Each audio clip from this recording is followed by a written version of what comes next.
Yes, good evening everyone. आज इस video में हम लोग डिस्कस करने जा रहे हैं नवंबर 2023 के लिए मोस्ट इंपॉर्टेंट क्वेश्चन एंड कुछ जो मोस्ट इंपॉर्टेंट टॉपिक है उनके लिस्ट। ये वीडियो रिलेवेंट होने वाली है वो सारे बच्चों के लिए जो नवंबर 2023 में ताकि फर्स्ट अटेम्प्ट देने वाले हैं या बोथ ग्रुप देने वाले हैं, क्योंकि इस वीडियो में मैं जो सब्जेक्ट की बात करने वाला हूँ वो है अकाउंट। और अकाउंट फर्स्ट ग्रुप में आता है, चाहे आप एक ग्रुप दे फर्स्ट ग्रुप या फिर बोथ ग्रुप दे रहे हैं, दोनों ग्रुप के लिए आपको अकाउंट पेपर तो देना ही है। ठीक, वीडियो हो सकता है थोड़ा सा बड़ा हो जाए क्योंकि बहुत सारी जगह पे थोड़ी सी डिटेल डिस्कशन करेंगे, लेकिन आप लोग को पैसेंस रखना है और आने वाले समय में अपनी रिवीजन में इन सारे चीजों को इंक्लूड करना है। ठीक है, अच्छे मार्क्स लाने के लिए। अगर आप चैनल पे नए हो तो चैनल को सब्सक्राइब करो, आगे आने वाली वीडियो आप लोगों को मिलती रहेगी टाइम से। सबसे पहले आते हैं मॉड्यूल 1 पे। आप लोग का जो मॉड्यूल 1 है ये बहुत इंपॉर्टेंट मॉड्यूल है। इसका एक सिंपल सा कारण है कि मॉड्यूल 1 के जो क्वेश्चन होते हैं ना, बड़े छोटे छोटे क्वेश्चन आते हैं और स्कोरिंग भी है। 20 से 30 नंबर का वेटेज रखता है मॉड्यूल 1। जनरली ज्यादातर केसेस में इसका एवरेज अगर मैं बोलूँ तो 25 मार्क्स का क्वेश्चन पूछता है। ठीक, 4 एएस तो पूछेगा, उसके साथ में एक जो 6 नंबर क्वेश्चन होता है उसमें भी 5 मार्क्स का पूछता है। कई बार देखा गया है कि 30 मार्क्स का भी पेपर मॉड्यूल 1 से आया है।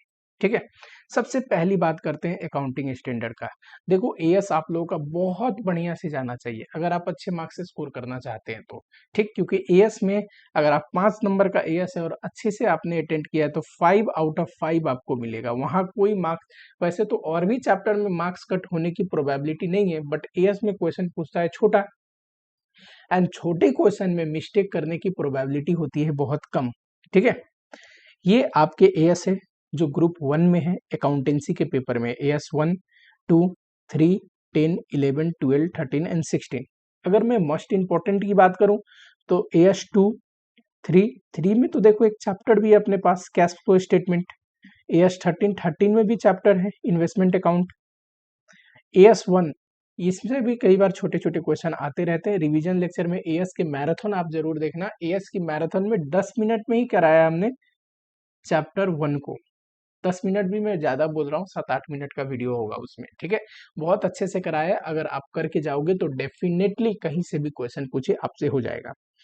एएस 11 से अच्छा क्वेश्चन पूछा हुआ, थोड़ा टाइम हो गया तो एएस 11 भी मार्क कर रहा हूँ। एंड 16 से क्वेश्चन आया हुआ था इस अटेम्प्ट में, लेकिन 16 एएस कैसा है, रिपीटेटिव नेचर का। तो ऐसा नहीं है कि आ चुका है तो नहीं आएगा। ठीक है, तो यह 16 को भी आपको प्रायोरिटी में रखना है। शुरू के जो 5 है, 2, 3, 13, 1 एंड 11, इनमें से तो 3 या 4 क्वेश्चन जो बनते हैं, 4 क्वेश्चन तो चारों का चारों आ जाए तब भी कोई शॉकिंग बात नहीं है, या फिर 3 क्वेश्चन तो आएंगे। ठीक, लेकिन पढ़ना क्या है इन अकाउंटिंग स्टैंडर्ड में, ये इंपॉर्टेंट है। व्हाट टू रिवाइज, अगर एएस 2 की बात करूं तो देखो, एएस 2 में सबसे पहला पॉइंट तो बड़ा आसान है, वैल्यूएशन। लेकिन वैल्यूएशन ऑफ रॉ मटेरियल ये आपको ध्यान रखना है। ठीक है, जो वैल्यूएशन नॉर्म्स है, वैल्यूएशन रूल है, उसमें finish goods, WIP, raw material तीनों का वैल्यूएशन है। लेकिन वैल्यूएशन ऑफ रॉ मटेरियल इसलिए इंपॉर्टेंट है because valuation of raw material depends upon valuation of finish goods.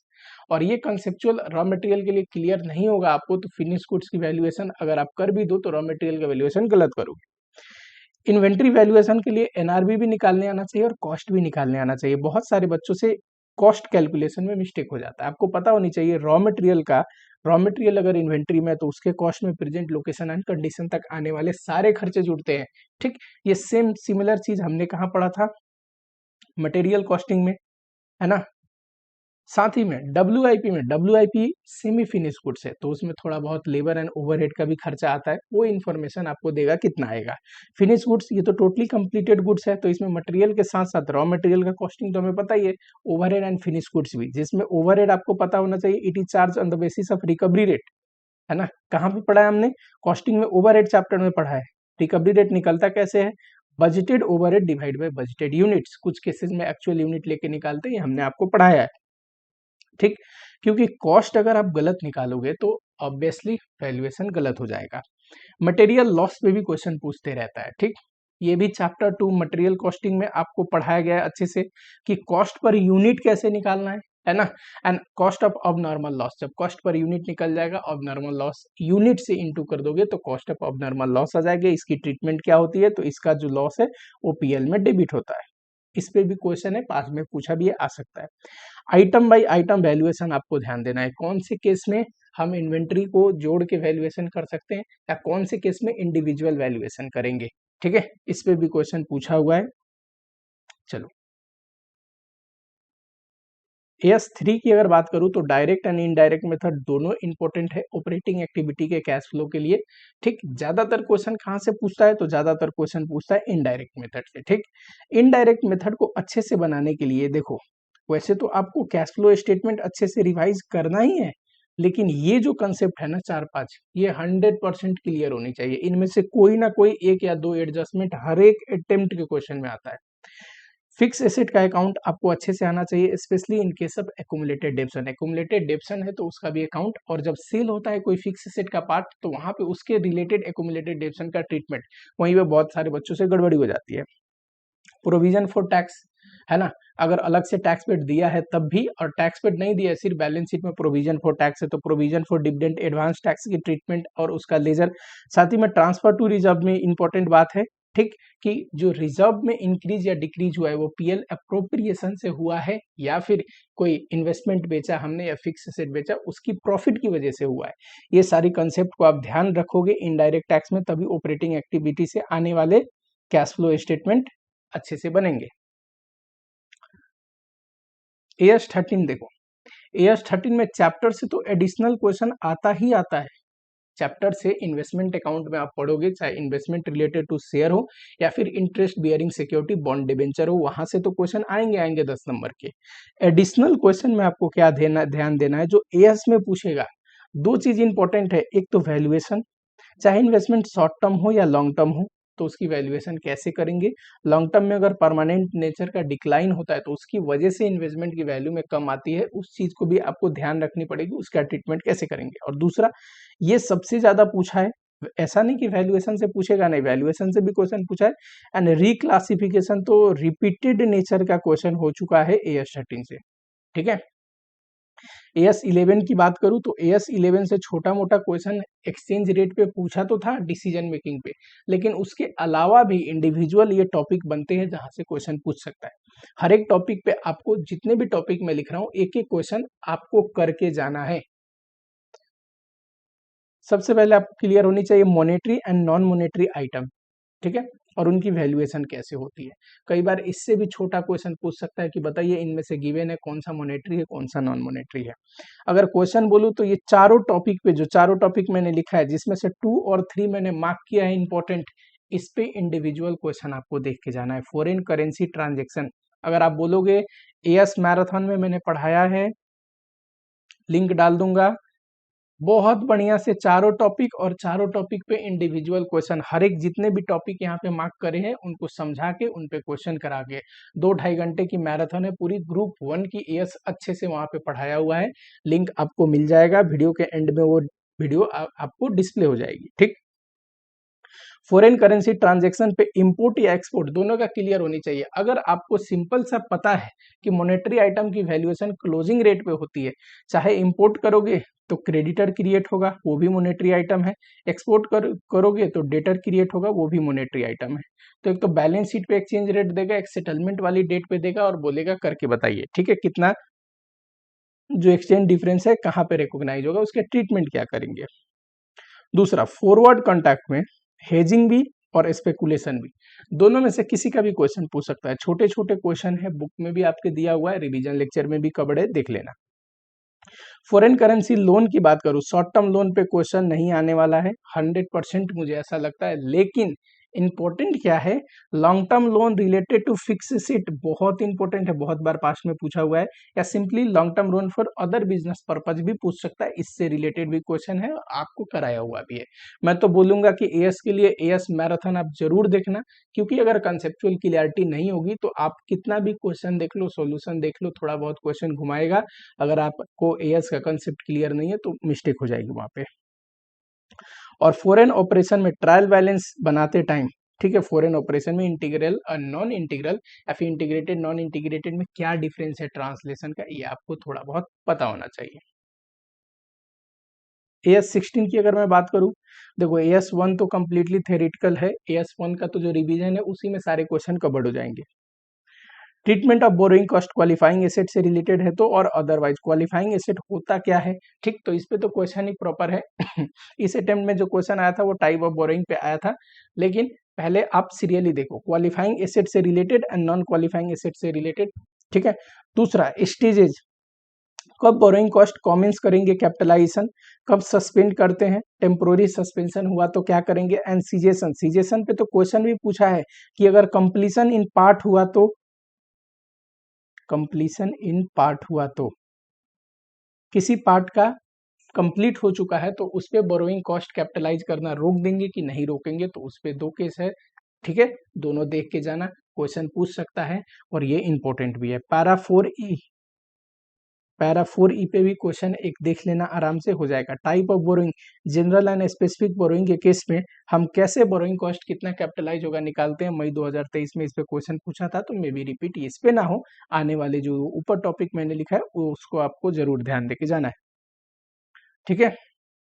और ये जो एएस अगर हो जाते हैं तो उसके बाद बचे हुए जो एएस है आपको रिवाइज करके जाना है, रिवीजन 100% रखना है, ठीक है। ये क्या है कि कौन सा एएस इंपॉर्टेंट है इस अटेम्प्ट के लिए, और उसमें कौन सा पॉइंट आपको क्लियर होनी चाहिए, किस किस पॉइंट पे क्वेश्चन पूछने की प्रोबेबिलिटी हाई है, ठीक है। बस इतना। दूसरा, फ्रेमवर्क में अगर मैं बात करूं तो एक है ना कि गोइंग कंसर्न एजुम्पशन से बताइए कितना प्रॉफिट लॉस आएगा, और गोइंग कंसर्न एजुम्पशन ना माने कि अगर ये एंटिटी गोइंग कंसर्न एजुम्पशन को फॉलो नहीं करती फॉर एनी रीजन, तब उसका प्रॉफिट लॉस कैसे डिटरमाइन करेंगे, ठीक है। इस पे इलस्ट्रेशन 1 है, पास जो ये कौन सी बुक का है आपका, जो आईसीआई का मटेरियल का बता रहा हूं मैं, ठीक है। इलिस्ट्रेशन में भी है, चैप्टर के पीछे जो टेस्ट नॉलेज होते हैं वहां पे भी क्वेश्चन है, एक देख लेना, सेम ही पैटर्न का क्वेश्चन बार बार आते रहता है, बस थोड़ा बहुत फिगर चेंज करके। एलिमेंट ऑफ फाइनेंशियल स्टेटमेंट, यहाँ से भी क्वेश्चन आते रहता है, ठीक। And element of financial statement के लिए प्रैक्टिस करने के लिए टेस्ट और नॉलेज का 2 नंबर क्वेश्चन कर सकते हैं, अच्छा है। कैपिटल मेंटेनेंस, इस पे क्वेश्चन पूछ चुका, इसी अटेम्प्ट में क्वेश्चन नंबर 6 का डी पूछा था, वैसे तब भी आपको ये तो बड़ा बेसिक सा एक एक क्वेश्चन मार्क कर रहा हूँ, और एक एक क्वेश्चन करने में कितना मिनट लगेगा, रिवाइज और कंसेप्ट समझने में 5 मिनट, 5 से 7 मिनट में फ्रेमवर्क खत्म हो रहा है, 3 क्वेश्चन आप देख सकते हो इजिली। तो ये से बात नहीं है कि ये आ चुका है तो रिपीट नहीं हो सकता, डेफिनेटली रिपीट हो सकता है, ठीक है। अगर आप बात करोगे element of financial statement 2 attempt में कंजुकेटिव रिपीट हुआ था, तो इसलिए आप ध्यान रखना, ज्यादा चांसेस है गोइंग कंसर्न एजम्पशन को एज्यूम करके, या गोइंग कंसर्न एजम्पशन को एज्यूम ना किया जाए तो कैसे प्रॉफिट लॉस डिटरमाइन होगा, इस पे क्वेश्चन आया हुआ समय हो गया, इसको जरूर देख के जाना। मॉड्यूल 2 की बात करूं तो मॉड्यूल 2 में 30 to 35 मार्क्स का वेटेज रखता है मॉड्यूल 2, ठीक है। Financial statement of a company की बात करूं तो शेड्यूल 3 में डेडिकेटेड क्वेश्चन पूछ चुका है। शेड्यूल 3 के अनुसार बैलेंस शीट बनाना and profit and loss statement बनाना, तो ऐसा नहीं है कि पूछ चुका है तो पूछेगा नहीं, शेड्यूल 3 तो आपको मस्ट पता होनी चाहिए। एक बात याद रखना, डिटेल नोट्स बहुत बनाने की जरूरत नहीं है, ठीक। जितना हमें लिमिटेड बनाना चाहिए उतना ही बनानी चाहिए। अगर आप इंस्टीट्यूट की फॉर्मेट देखो तो बहुत बड़े नोट्स बना देते हैं, उतना भी बड़ा नोट्स बनाने की जरूरत नहीं। नोट्स टू अकाउंट पर्टिकुलरली सिर्फ शेड्यूल 3 पे है तो आपको बनाना है। अगर एमलगमेशन वगैरह कंसोलिडेशन वगैरह में है तो वहां तो नोट्स टू अकाउंट भी डिटेल में बनाने की जरूरत नहीं, पर यहाँ नोट्स बनाना है पर बहुत डिटेल में बनाने की जरूरत नहीं। जितना लिमिटेड रिक्वायरमेंट है, जितने मार्क्स का क्वेश्चन है उस अनुसार नोट्स टू अकाउंट बना दोगे चलेगा। तो इसका कंप्लीट क्वेश्चन भी देखना, एंड समटाइम्स कंपोनेंट पे भी क्वेश्चन आ सकता है। कंपोनेंट पे कैसा क्वेश्चन आएगा, मान लो रिजर्व एंड सरप्लस में जो अपना हेडिंग है ना, रिजर्व एंड सरप्लस, उसमें इनमें से कौन कौन सी चीज आती है, कौन कौन सी चीज नहीं आती, या फिर ये कंपोनेंट बैलेंस शीट के कौन से फिगर में आते हैं, बैलेंस शीट के कौन से हेडिंग में शेड्यूल में आते हैं, आप बताइए। तो उस चीज को आपको कंपोनेंट अगर याद होगा कि लॉन्ग टर्म बोरोइंग में ये आते हैं, शॉर्ट टर्म प्रोविजन में ये आते हैं, लॉन्ग टर्म प्रोविजन में ये आते हैं, रिजर्व एंड सरप्लस में ये आता है, शेयर होल्डर फंड में ये आता है, तभी तो आप लिख पाओगे, ठीक है।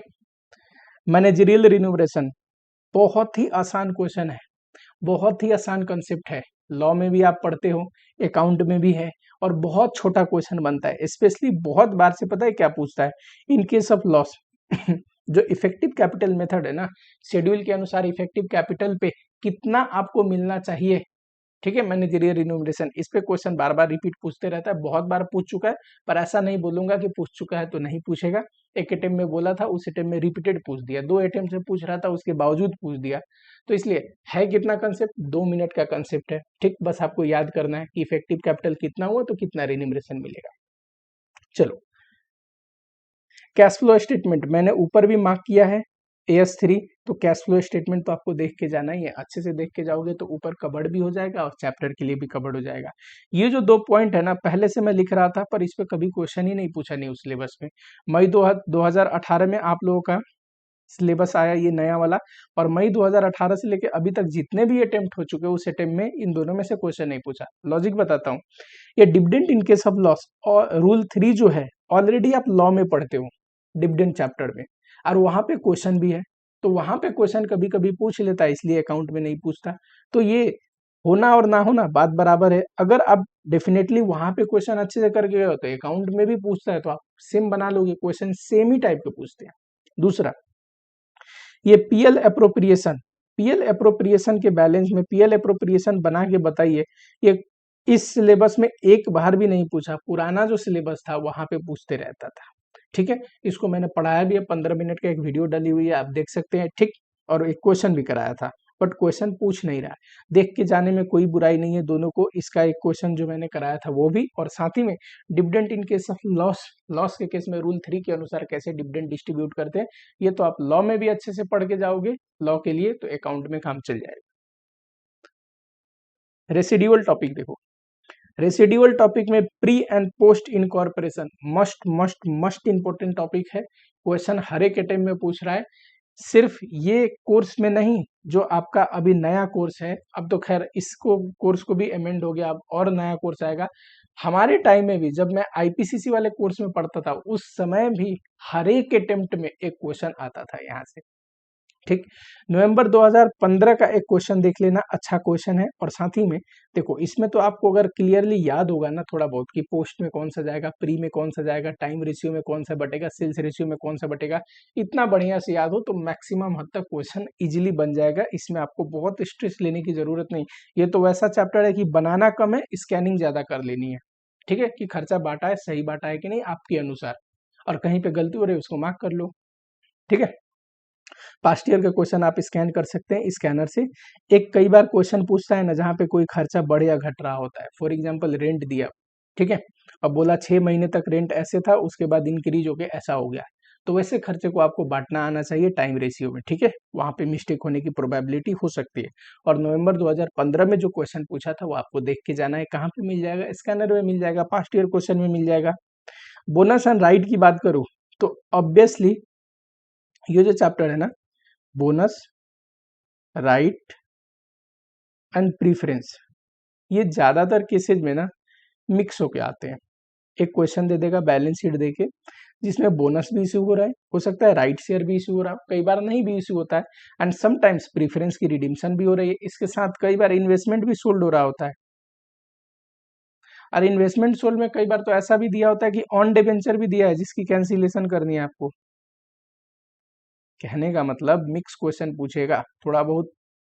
यहाँ इसके बाद डिबेंचर चैप्टर भी है ना, इसी में पढ़ना है आपको। ठीक है, तो आप रिवाइज करोगे तो हमेशा मिक्स क्वेश्चन देख के जाना। बोनस चैप्टर में टेस्ट योर नॉलेज का क्वेश्चन नंबर जो 6 है वो मिक्स है, उसमें एक आध एंट्री दिया हुआ है बोनस के साथ और भी इन्वेस्टमेंट सोल्ड का इधर उधर, राइट शेयर का इशू का।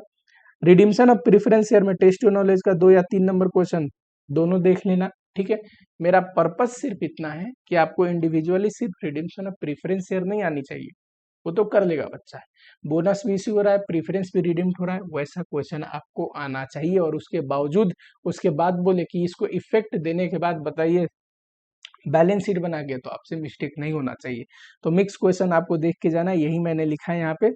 ठीक, और मिक्स क्वेश्चन के बाद बैलेंस शीट बनाना ये आपको क्लियरली होना चाहिए, क्योंकि होता क्या है ना, बच्चे जर्नल तो अच्छे से पास कर लेते हैं पर बैलेंस शीट बनाते टाइम कुछ ना कुछ एंट्री मिस कर देते हैं इनकॉर्पोरेट करना, और उनका मिस्टेक हो जाता है, चाहे रिजर्व में हो, कैश एंड बैंक में हो। ठीक है, चलो, डिबेंचर से इंडिविजुअल क्वेश्चन भी आपको देख के जानी है। एक जर्नल का क्वेश्चन है डिबेंचर का, आपके बुक में भी है, साथ ही में आप जिस भी ऑथर की बुक पढ़ते हैं 100% होगा। कन्वर्टिबल डिवेंचर वगैरह का भी एडजस्टमेंट है उसमें, तो जर्नल तो देख के जाना ही है।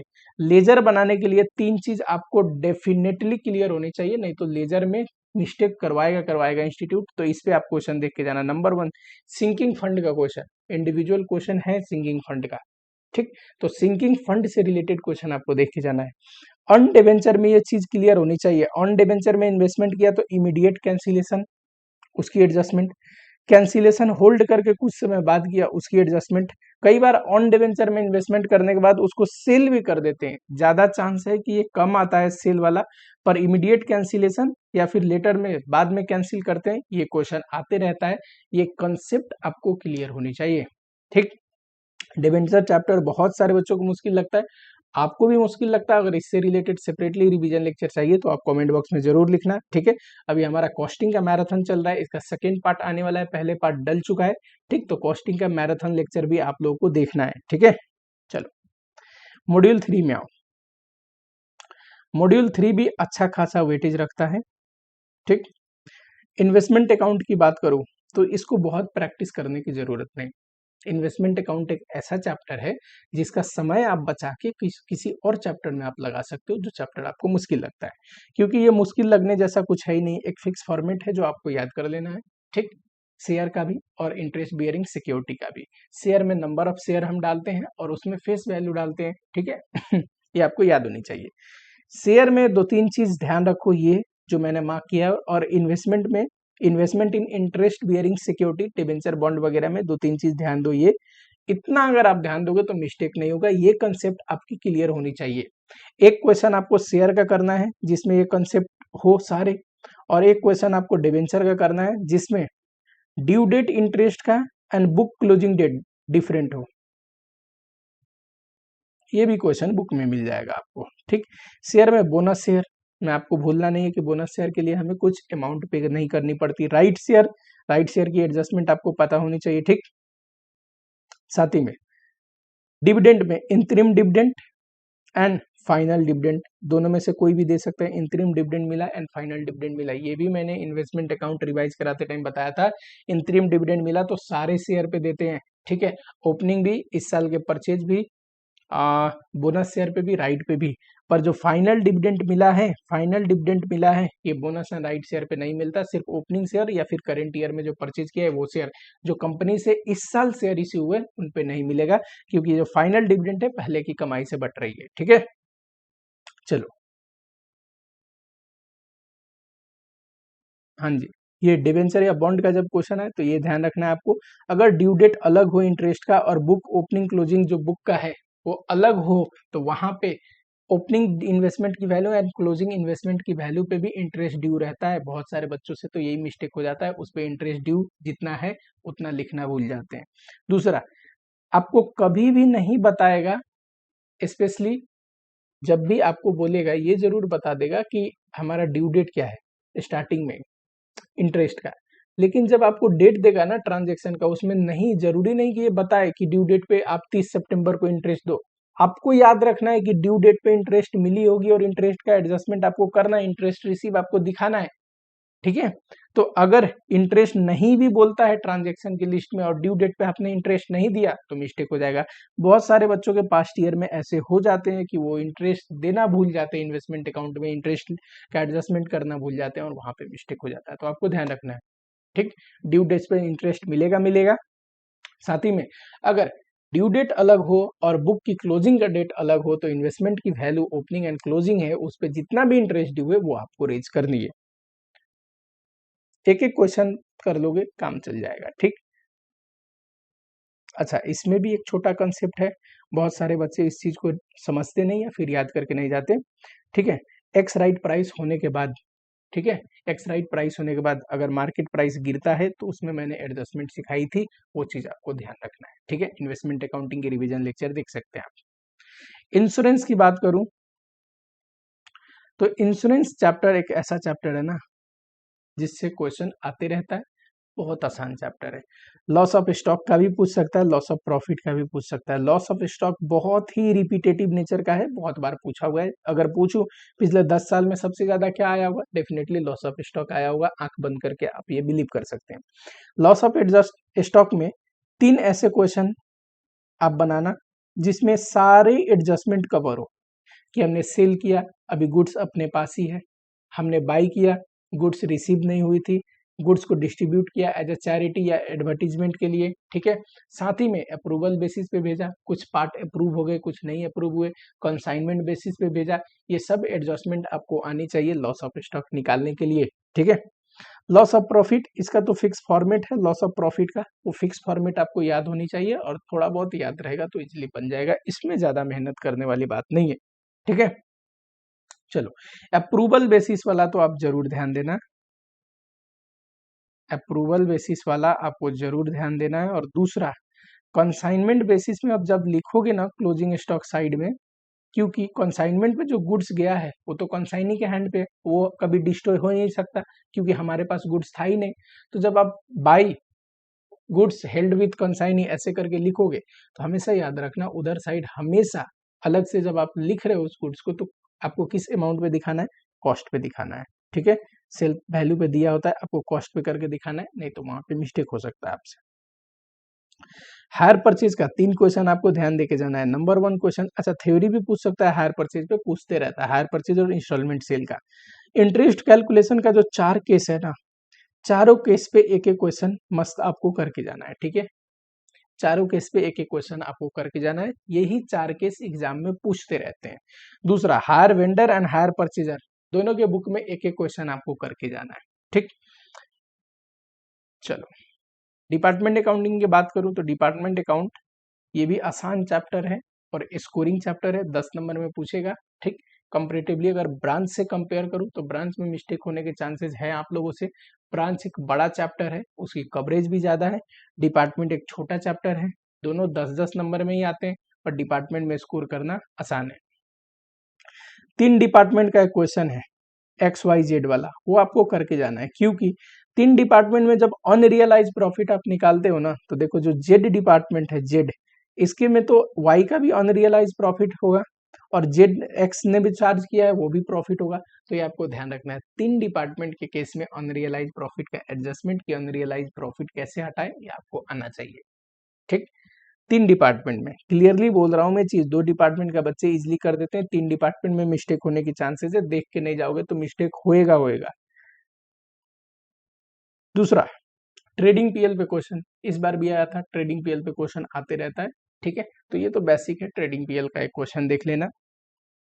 ये क्वेश्चन बहुत बार से नहीं आया है, नहीं आने का कारण क्या है, हो सकता है सिंपल क्वेश्चन है इसलिए इंस्टीट्यूट ना पूछ रहा हो, और पूछ सकता है। मैनेजर कमीशन इनकरेक्ट प्रॉफिट पे निकल गया होता है तो पहले अनरियलाइज प्रॉफिट एडजस्ट करके करेक्ट प्रॉफिट निकालते हैं, फिर मैनेजर कमीशन देते हैं। ये एक क्वेश्चन है, सिंपल है, कर लेना, ठीक। डिस्काउंट वाला एक क्वेश्चन है, आपको पता होनी चाहिए जो नॉर्मल पास्ट ईयर की जीपी होती है ना, वो नॉर्मल सेल पे अप्लाई होता है, क्योंकि ये नॉर्मल जीपी है ना।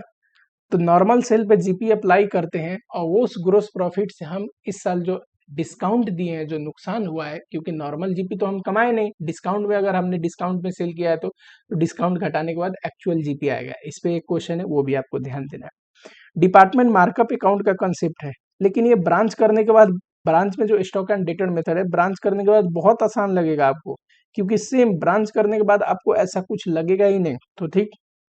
तो ये क्वेश्चन जरूर देख के जाना, क्योंकि ब्रांच तो आपके सिलेबस में है ही और ब्रांच आप रिवाइज करके जाओगे। इस बार ब्रांच से, फॉरेन ब्रांच से क्वेश्चन पूछा है, ठीक है। और फॉरेन ब्रांच से क्वेश्चन पूछा है मई 2023 में, तो हो सकता है क्वेश्चन ना पूछे, लेकिन इंपॉर्टेंट क्या है, तो इंपॉर्टेंट है, देखो डेटर एंड होलसेल मेथड बहुत इंपॉर्टेंट है। ये क्वेश्चन मैंने मार्क किया है ओल्ड प्रैक्टिस मैनुअल से, आप किसी भी टीचर के बुक से पढ़ रहे हैं, ये मेथड पे क्वेश्चन एक एक करके जाना है, अच्छा क्वेश्चन जो पास्ट ईयर में आया हुआ है, ठीक है। मैंने इसलिए मार्क कर दिया है एक कॉमन बुक से, कि बहुत सारे बच्चों के पास और कोई बुक हो ना हो, लेकिन इंस्टीट्यूट की बुक तो फ्री में अवेलेबल है इंस्टीट्यूट के साइट पे, तो आप इजीली डाउनलोड कर सकते हैं। सीए कोर्स के अंदर आप जाओगे तो ओल्ड स्कीम करके आपको दिखेगी, उसके अंदर आप जाओगे तो आईपीसीसी करके दिखेगा, उसके अंदर आप जाओगे तो ये पता है ब्रांच पहले हुआ करता था एडवांस अकाउंट में। एडवांस अकाउंट में जाओगे उसमें भी आपको study material and practice manual करके दिखेगा। प्रैक्टिस मैनुअल में आप खोलोगे तो चैप्टर आएगा, वहां पे चैप्टर ब्रांच का जो प्रैक्टिस मैनुअल है आपको खोलना है, ठीक है। चलो, इंडिपेंडेंट ब्रांच की बात करें तो जर्नल बहुत इंपॉर्टेंट है, पूछ ही नहीं रहा। मैं तो बहुत अटेम्प्ट से बोल रहा हूँ कि इंस्टीट्यूट को जर्नल पूछना चाहिए, जर्नल इतना इंपॉर्टेंट और इतना आसान, लेकिन इंस्टीट्यूट कभी नहीं पूछता। ठीक, जर्नल एंट्री आपको करने आनी चाहिए, पास्ट ईयर का जर्नल एंट्री देख लेना, हो जाएगा, ठीक है। अच्छा, स्कैनर से भी कर सकते हैं, बहुत सारे बच्चों के पास ये ऑप्शन अवेलेबल है। स्कैनर बहुत बढ़िया है आप लोगों के पढ़ाई के लिए, ठीक है। वहां पे पास्ट ईयर के सारे क्वेश्चन एक जगह मिल जाएंगे हर एक अटेम्प्ट के, ठीक। तो आप स्कैनर से भी कर सकते हो। चलो, साथ ही में consolidated PL and balance sheet पे भी क्वेश्चन आ सकता है। फाइनल अकाउंट जिस बच्चे ने थोड़ा बहुत पढ़ाई किया हो तो उससे लिंक करके आराम से बना सकता है, इस पे क्वेश्चन भी है। चलो, 3 क्वेश्चन में मार्क कर रहा हूँ। ओल्ड पीएम से आप देख सकते हैं 7, 9 एंड 18 क्वेश्चन नंबर, बढ़िया क्वेश्चन है, तीनों देख लेना, कवर हो जाएगा। इंडिपेंडेंट ब्रांच, डिपेंडेंट ब्रांच में डेटर मेथड पे एक क्वेश्चन कर लेना, बढ़िया सा क्वेश्चन करना जिसमें सब चीज दिया हुआ हो। होलसेल मेथड पे एक क्वेश्चन कर लेना। मैंने क्वेश्चन कहाँ से मार्क किया है, बार बार रिपीट कर रहा हूँ, प्रैक्टिस मैनुअल से मार्क किया है, आईपीसीसी का एडवांस अकाउंट का, ठीक है। कैसे निकालेंगे मैंने लिख दिया यहाँ पे, या फिर आप स्कैनर से भी कर सकते हैं, होलसेल मेथड पे आया हुआ क्वेश्चन, ठीक। स्टॉक एंड डेटर मेथड से बहुत बार रिपीट हो चुका है, may be question stock and debtor method से ना आए, लेकिन तब भी मैंने एक क्वेश्चन मार्क किया है, आपको करके जाना है, ठीक है। रिवाइज आपको सारा चीज करके जाना है। सिंगल एंट्री, सिंगल एंट्री कुछ भी नहीं है, it is just an accounting. इसकी क्वेश्चन का कभी लिमिटेशन नहीं हो सकता, बताओ क्यों। अरे अकाउंटिंग है, इसमें कंसेप्ट थोड़ी ना, कंसेप्ट तो किसी भी मिक्स करके अकाउंटिंग बना सकते हैं। तो जब इसमें कंसेप्ट की लिमिटेशन नहीं है तो क्वेश्चन की भी लिमिटेशन नहीं है, कितना भी क्वेश्चन फ्रेम किया जा सकता है। रिपीटेड नेचर का नहीं, अलग अलग नेचर का, छोटा सा चेंज कर दो, अलग क्वेश्चन हो गया, है कि नहीं। लेकिन सिंगल एंट्री में क्वेश्चन मार्क करने से बढ़िया कौन से ऐसे कुछ चीजें हैं जो आपको क्लियर होनी चाहिए सिंगल एंट्री का क्वेश्चन ब्रेक करने के लिए, बनाने के लिए। क्योंकि ट्रेडिंग पेयर और बैलेंस शीट ये तो आप इजीली बना दोगे। इनकम्प्लीट रिकॉर्ड भी बोलते हैं इसको, कंफ्यूज मत हो जाना कि आपने क्या लिख दिया। इनकम्प्लीट रिकॉर्ड का ही जो जेन्युइन पुराना नाम है वो है सिंगल एंट्री, इनकम्प्लीट रिकॉर्ड। आपको ध्यान देना है किन सारी चीजों पे, कौन से कंसेप्ट आपको पता होने चाहिए, और ये क्वेश्चन में आते रहते हैं। अभी मैं मार्क कर रहा हूँ, इस चीज को आप ध्यान देना, क्वेश्चन बनाना आपको खुद ही पता चलेगा। इतने कंसेप्ट आपको क्लियर है ना, तो क्वेश्चन ब्रेक करने में बहुत आसान हो जाएगा। कैसा भी क्वेश्चन पूछे आप लोग को देखोगे इनमें से 2, 3, 4 कंसेप्ट पे तो क्वेश्चन है ही है, ठीक। Number 1, holding period. देखो, debtor holding period and creditor holding period या पेमेंट पीरियड जो भी बोलो, ये आपको इसका फॉर्मूला क्लियर होनी चाहिए, इससे डेटर क्रेडिटर निकल सकता है। तो होल्डिंग पीरियड को बहुत बार यूज करता है सिंगल एंट्री के क्वेश्चन में। एक्रूड एक्सपेंस, मान लो एक्सपेंस पेड दिया हो, आउटस्टैंडिंग एंड प्रीपेड भी दिया हो, उस इंफॉर्मेशन से एक्रूड एक्सपेंस आप लेजर बना के निकालोगे। सिंपलरली एक्रूड इनकम का भी वैसे ही है। एक्रूड इनकम निकालने के लिए अगर मान लो इनकम रिसिव्ड दिया हो, आउटस्टैंडिंग प्रीपेड वगैरह दिया हो, ओपनिंग क्लोजिंग दोनों भी दे सकता है आउटस्टैंडिंग प्रीपेड, तो डालने के बाद एक्रूड खर्चा या फिर एक्रूड इनकम कैसे निकलेगा आपको आना चाहिए। ये ledger must must must required है, ठीक। डेटर एंड क्रेडिटर का लेजर में मिस्टेक नहीं होनी चाहिए। क्यों, कई बार डेटर एंड क्रेडिटर का क्लोजिंग बैलेंस आपको निकालना पड़ता है बैलेंस शीट के लिए, कई बार इनमें से क्रेडिट परचेज या क्रेडिट सेल निकालना पड़ता है, ठीक। इन्फॉर्मेशन को मिक्स करके देता है, कई बार क्रेडिट परचेज दे देगा आपको निकालने को, क्रेडिटर मेथड, क्रेडिटर का अकाउंट बना के क्रेडिट परचेज, और बोलेगा क्रेडिट परचेज टोटल परचेज का इतना है, तो उससे आप लिंक करके टोटल परचेज निकाल लोगे, ठीक है। तो आपको डेटर क्रिएटर का लेजर, कुछ ऐसे इंपॉर्टेंट लेजर है जो आपको 100% मस्ट आनी चाहिए सिंगल इनकम्प्लीट रिकॉर्ड बनाने के लिए। बीआरबीपी का ledger, fix asset account and cash and bank का लेजर, ये आपको 100% आना चाहिए, 100%, 99 भी नहीं, 100%, ठीक है। कॉस्ट ऑफ गुड सोल्ड का कंसेप्ट देते रहता है छोटा छोटा मिक्स करके। कॉस्ट ऑफ गुड सोल्ड 2 तरीके से निकाल सकते हैं, सेल में से ग्रॉस प्रॉफिट घटा दोगे तब भी कॉस्ट ऑफ गुड सोल्ड आ जाएगा। दूसरा कॉस्टिंग अप्रोच है, ओपनिंग जो स्टॉक है उसमें परचेज जोड़ोगे और क्लोजिंग स्टॉक घटाओगे तब भी कॉस्ट ऑफ गुड सोल्ड आ जाएगा। दोनों में से कोई भी मेथड यूज करके कॉस्ट ऑफ गुड सोल्ड निकलवा सकता है, ठीक।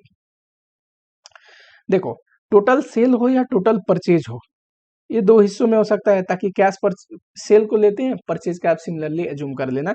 मैं सेल को लेके बताता हूँ। मान लो टोटल सेल है, ये कैश सेल भी हो सकता है, क्रेडिट सेल भी हो सकता है। क्रेडिट सेल का लिंक है डेटर के साथ, तो इसको इंटरलिंक, कई बार सेल देता है, डेटर में आपको काम आएगा क्रेडिट सेल निकालने के बाद, कई बार डेटर के इन्फॉर्मेशन से क्रेडिट सेल निकलेगी, उसके इन्फॉर्मेशन से टोटल सेल निकलेगा। अगर यही परचेज होता तो यहाँ पे क्रेडिट परचेज, और क्रेडिट परचेज से क्या निकलेगा, क्रेडिटर। ठीक है, तो ये बात कुछ ऐसी इन्फॉर्मेशन है जिसको आपको मस्ट आनी चाहिए इनकम्प्लीट अकॉर्ड के क्वेश्चन बनाने के लिए। ठीक है, इसको बढ़िया से इनकॉर्पोरेट करके पढ़ाई करो, एक एक चीज को ध्यान दो, आपका एग्जाम बहुत अच्छा जाएगा और 90 नंबर कहीं नहीं गए, 90 मार्क्स आप लेके आओगे। लाइफ में एक चीज हमेशा याद रखना है, बहुत पढ़ाई करना है, हार्ड वर्क करना है। ठीक है, मैं कितना भी समझा दूं, कोई टीचर कितना भी रिवाइज करा दे, मैं कितना भी रिवाइज करा दूं, चाहे वो कोई भी टीचर क्यों ना हो, किसी भी टीचर की समरी बुक क्यों ना हो, कुछ भी काम नहीं आने वाला है। वो सिर्फ आपको एक क्लिक दे सकता है, आपको याद दिला सकता है आपकी बातें, बचा हुआ अगर आप प्रैक्टिस करोगे तभी जाके फाइनल में क्वेश्चन बनेंगे आपको एग्जामिनेशन में। ठीक है, जो फाइनल प्रिपरेशन है आपकी, जो एग्जामिनेशन की प्रिपरेशन है, उसके लिए बहुत जरूरी है कि प्रैक्टिस हो, तो दबा के प्रैक्टिस करो। मिलता हूं आप लोगों से अगली वीडियोज में।